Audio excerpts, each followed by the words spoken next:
ರಾಮ್ ಅವರೇ, ನನ್ನ ಮೊದಲಿನ ಕ್ವಶನ್, ನೀವು 5 ವರ್ಷ ಮುಂಚೆ ನಮ್ಮ ಕ್ಲಿನಿಕ್ ಬಂದಿದ್ರಿ ಹೇರ್ ಫಾಲ್ ಬಗ್ಗೆ ಮಾಹಿತಿ ತಗೊಳ್ಳಿಕ್ಕೆ. ಸೊ ಆಗ ನಿಮಗೆ ಆಬ್ವಿಯಸ್ಲಿ ನಿಮ್ಮದು ಕಾನ್ಫಿಡೆನ್ಸ್ ಎಲ್ಲ ಲೋ ಆಗಿತ್ತು.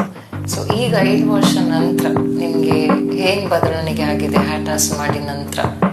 ಒಂದು ಮಾಹಿತಿ ಕೊಡ್ಬೋದಾ ನಮ್ಮ ವ್ಯೂವರ್ಸಿಗೆ? 5 ವರ್ಷದ ಮುಂಚೆ ತುಂಬ ಟೆನ್ಷನಲ್ಲಿದ್ದೆ, ಕೂದಲಿಲ್ಲ ಅಂತ. ಆಮೇಲೆ ಇಲ್ಲಿ ಮಂಗಳೂರಲ್ಲಿ ಸ್ವಲ್ಪ ಒಬ್ಳು ಕಾಂಟ್ಯಾಕ್ಟ್ ಮಾಡಿ ಕೊಟ್ಟಿದ್ರು, ಕೂದಲೆಲ್ಲ ಟ್ರಾನ್ಸ್ಪ್ಲಾಂಟಿಂಗ್ ಮಾಡ್ತಾರಂತ. ಅದರ ಬಗ್ಗೆ ನಾನು ಇಲ್ಲಿ ಇವ್ರ ಮೇಡಮ್ ಹತ್ರ ಬಂದು ಮಾತಾಡಿ ಅದು ಮಾಡಿದ್ದೆ. ತುಂಬ ಅಂದರೆ ಸುಮಾರು 6.7 ತಕ್ಕ ಹೋಗಿದೆ, ಕೂದಲು ಫುಲ್ ಇದಾಗಿದೆ. ಆಮೇಲೆ ಇವರು ಮಾಡಿದ ನಂತರ ನನಗೆ ಒಳ್ಳೆ ಇದಾಗಿತ್ತು, ರಿಸಲ್ಟ್ ಬಂದಿತ್ತು ಒಳ್ಳೆ. ಅದರಿಂದ 5 ವರ್ಷದ ನಂತರ ನಾನು ಫುಲ್ ಮೇಂಟೈನ್ ಮಾಡ್ತಾ ಬಂದಿದ್ದೆ, ಫುಲ್ ಇದಾಗಿದೆ. ನನಗೆ ತುಂಬ ಖುಷಿಯಾಗಿದೆ. ಹೇರ್ ಟ್ರಾನ್ಸ್ಫರ್ ಮಾಡಿದ ನಂತರ ಈಗ ನಾವು ನಿಮಗೆ ಸರ್ಜರಿ ಮಾಡಿ ಕೊಡ್ತೀವಿ, ಆದರೆ ನಾವು ಮೊದಲೇ ಹೇಳ್ತೀವಿ ನಿಮಗೆ ಸರ್ಜರಿ ಕೂದಲು ಬರುತ್ತೆ 90% ಅಷ್ಟು, ಬಟ್ ನಿಮ್ಮ ಮೇಲೇನಿದೆ, ನೀವು ಅದನ್ನು ಹೇಗೆ ಮೇಂಟೈನ್ ಮಾಡ್ತೀರಾ ಅಂತ ಅಲ್ಲ.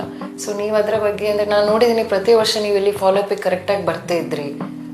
5 ವರ್ಷದಲ್ಲಿ ನಾನು ನೋಡಿದ್ದೀನಿ ಏನೆಲ್ಲ ಹೊಸ ಟ್ರೀಟ್ಮೆಂಟ್ ಇದೆಲ್ಲ ತೊಗೊಂಡಿದ್ದೀರಾ. ಸೊ ಅದರ ಬಗ್ಗೆ ಸ್ವಲ್ಪ ಹೇಳ್ಬೋದಾ, ನೀವು ಹೇಗೆ ಅದನ್ನು ಮೇಂಟೈನ್ ಮಾಡ್ತಾ ಬಂದ್ರಿ ಅಂತ? ಸ್ಪ್ರೇ ಮತ್ತೆ ಮಾತ್ರೆ ಕೊಟ್ಟಿದ್ರು ಒಂದು, ಆಮೇಲೆ ಶಾಂಪು ಕೊಟ್ಟಿದ್ರು, ಅದೇ ಥರ ಮೇಂಟೈನ್ ಮಾಡ್ತಾ ಬಂದಿದ್ದೀನಿ.